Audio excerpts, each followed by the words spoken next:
think I speak for everyone whenever I say that the PS1 was the birthing spot for many of the iconic horror games that we know and love.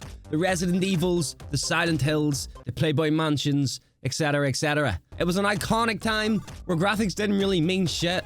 These games relied heavily on creating an intense, horrifying atmosphere that made you want to quiver up into a ball and silently pass away. So in today's video, we're going to be revisiting some of the scariest PS1 games to ever grace the earth.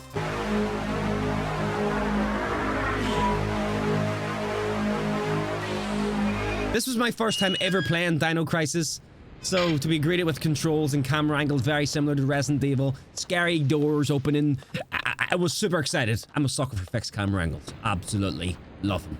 We want more of them. Bring them back. Within moments I was introduced to the first victim. He looked a little bit worse for wear, but I think with time, prayers, and a load of healing, he might actually pull through. I think one of the beautiful things about these games was the fearlessness in gore. You know what I mean? People getting ripped in half, intestines getting spilled all over the place. A beautiful time for games and gore. The more I played this, the more I loved how similar it was to Resident Evil. The cutscenes, the ominous music when bad stuff was approaching, and the dodgy characters that you just know will turn bad. The little mini puzzles that I still to this day struggle with. Don't want to talk about that. Even the overly loud footsteps that you can hear over a 30-foot generator.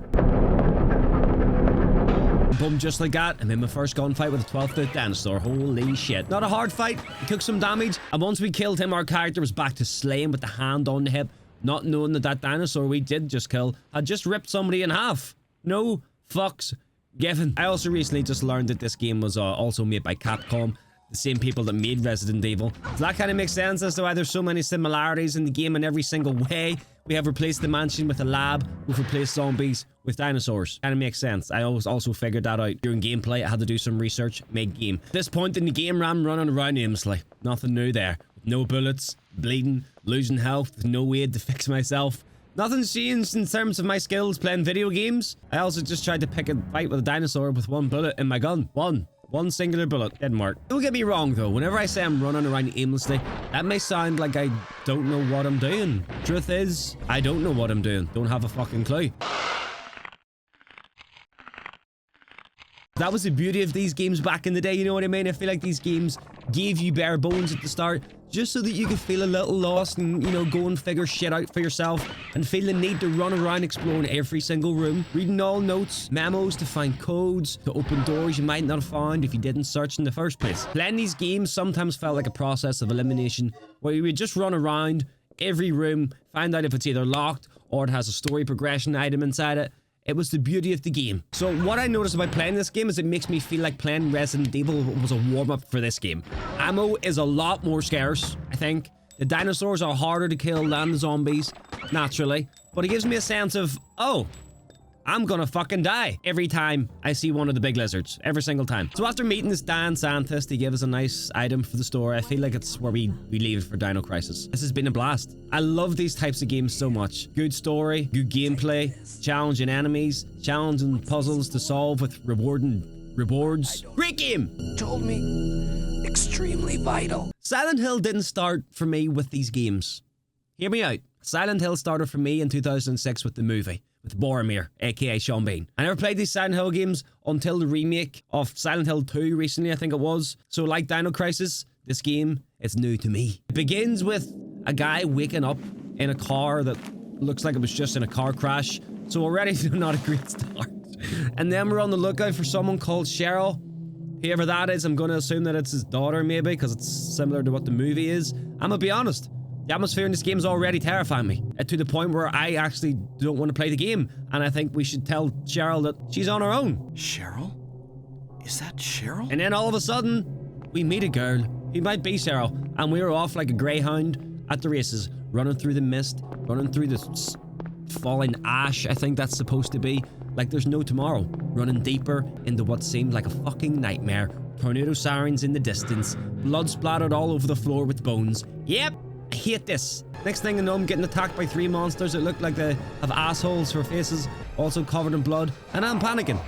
No gun, no weapon of sort, no idea what the fuck I'm doing. Next thing I know, we wake up in a cafe with a police officer who gives me her gun after 90 seconds of talking. Take this.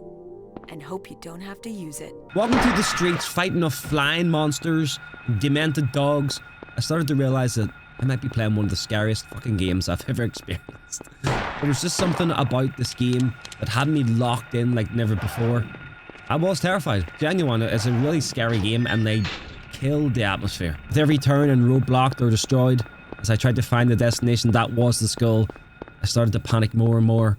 And more! I really hated that I liked this game. It's just too scary for me, man. Literally my first experience of Alone in the Dark was a main menu narrator saying those exact words. Alone in the dark.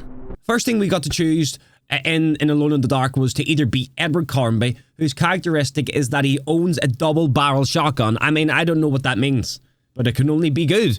Or we can choose Aline Cedar, whose characteristic was Father Unknown. Not really sure if either of those are characteristic, but here we are, easy choice, give me that shotgun. And once the game had finally started, I was immediately scammed. There was no shotgun, no double-barrel shotgun at all, nowhere in sight. What? Aline, I'll come for you, and that's a promise. After promising Aline I'd come for her, I headed deeper into the woods with my no shotgun handgun and my flashlight. The graphics in this one were okay, considering the 1996 release year. No games look good. They only look good for the time. So back in 1996, this game probably looked really good. The controls are nice, kind of the same as the previous two. We got an aim button, we got a shoot button, we got a map button, a menu button, and a run button. Basically all we need. After fighting off numerous dogs and seeing one of the worst camera angles I've ever seen in any form of entertainment, we were greeted by another monster that likes to appear from a fucking portal whenever he sees fit. At this point, my blood pressure is higher than the Mia Khalifa in Dubai. And as I walked around the sewers with 0 bullets, 0 health, and not knowing what the fuck I'm doing, I finally died. Once I got back to the main menu, the real horror started, because there's no checkpoints in this game. If you don't save and you die, it's over. Finish. That's the real horror of this game. Holy shit. If I wanted to play the game again, I had to start from the beginning. I wasn't doing that. This has been 3 of the scariest games ever created for the PS1 for many different reasons. Personally, Silent Hill was the favorite. Really loved it. And listen, if you guys want me to, maybe make that one into a series, I will. Because I really enjoyed it, but I'm only going to make content that you want to watch. Let me know. Thank you for watching, guys. Peace.